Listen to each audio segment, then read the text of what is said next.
Praise the lord. Today bible reading కీర్తనలు 41వ అధ్యాయం.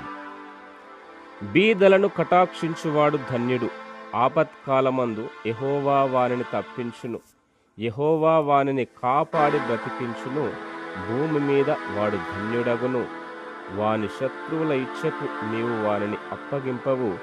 రోగశయ్య మీద యెహోవా వానిని ఆదరించును. రోగము కలుగగా నీవే వానిని స్వస్థపరచుదువు. యెహోవా, నీ దృష్టి ఎదుట నేను పాపము చేసియున్నాను, నన్ను కరుణింపుము, నా ప్రాణమును స్వస్థపరచుము అని మనవి చేసియున్నాను. అయితే నా శత్రువులు నా విషయమై చెడ్డ మాటలాడుచున్నారు. వాడు ఎప్పుడు చచ్చును, వాని పేరు ఎప్పుడు మాసిపోవును అని చెప్పుకొనుచున్నారు.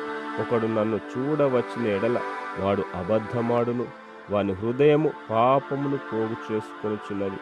వాడు బయలు వెళ్ళి వీధిలో దాని పలుకుచున్నాడు. నన్ను ద్వేషించు వారందరూ కూడి నా మీద గుసగుసలాడుచున్నారు.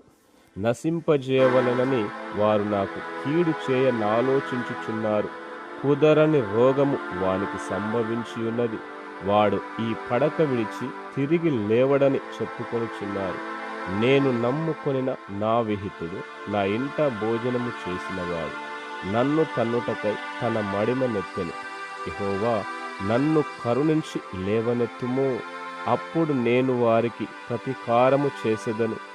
నా శత్రువు నా విషయమై ఉల్లసింపక యుండుట చూడగా నేను నీకు ఇష్టుడనని తెలియనాయను. నా యథార్థతను బట్టి నీవు నన్ను ఉద్ధరించుచున్నావు.